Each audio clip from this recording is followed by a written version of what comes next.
এইভাবে বড় বড় সমাবেশ করে মানুষের কাছে ভুল বার্তা পৌঁছাবেন না। সমাবেশ দিয়ে যদি প্রমাণ করা যায় কে কত জনপ্রিয়, আমরা সারা বাংলাদেশকে একদিনে সমাবেশে আওতায় আনতে পারি।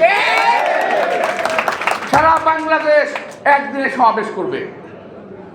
আজকে আমরা ধীরে ধীরে ডক্টর ইব্রাহিম মরহুম ইব্রাহিম যে বারডেমের যে প্রিন্সিপাল ছিল, প্রতিষ্ঠাতা ডক্টর ইব্রাহিম সাহেব, নাম শুনেছেন?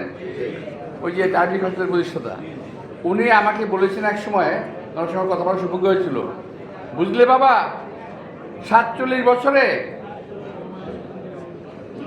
খুঁড়িয়ে খুঁড়িয়ে ভারত কিন্তু অনেক এগিয়ে গেছে, আর এই 47 বছরে খুঁড়িয়ে খুঁড়িয়ে কিন্তু আমরা অনেক পিছিয়ে গেলাম।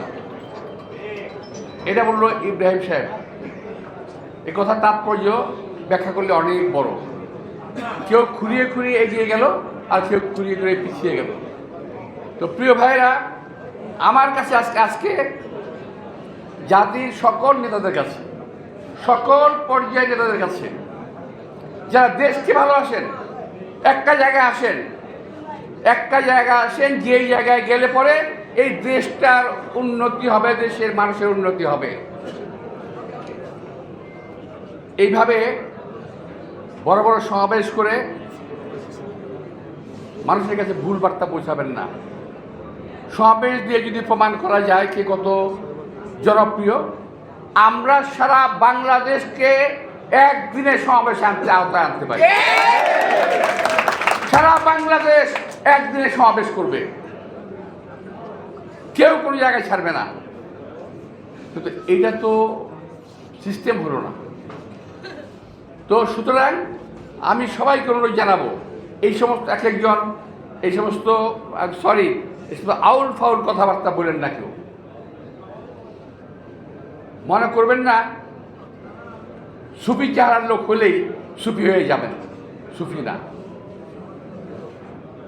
আপনারা এই সমস্ত কথাবার্তা বলে দেশবাসীকে বিভ্রান্ত করবেন না। পিআর সিস্টেম না হলে নির্বাচন হতে দেওয়া হবে না, স্থানীয় সরকার আগে না হলে নির্বাচন দেওয়া হবে না, বিচার না হলে আগে নির্বাচন হতে দেওয়া হবে না। আরে ভাই, আপনাদের শুধু না বলার জন্য বলা হয়েছে নাকি?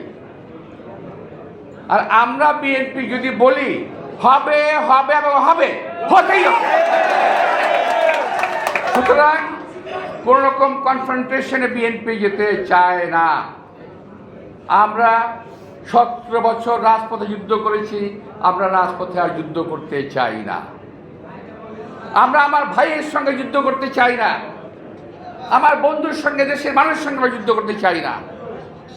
আমরা চাই এই দেশের শত্রু যারা আছে তাদের বিরুদ্ধে ঐক্যবদ্ধ হয়ে এই দেশটাকে সুন্দর এবং সাবলীলভাবে গড়ে তুলব।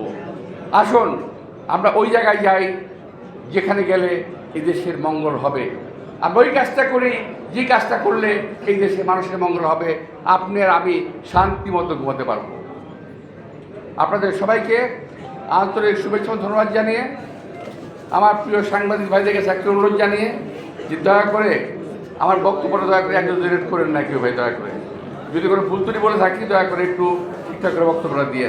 আপনি জানেন তো আমার বিরুদ্ধে একদল লোক আছে বাংলাদেশের বাইরে, একটা বিদেশ থেকে আমার বিরুদ্ধে কথাবার্তা বলে, কী ফেলবে আল্লাহ জানে। তো আপনাদের সবাইকে ধন্যবাদ। কোথা হবে।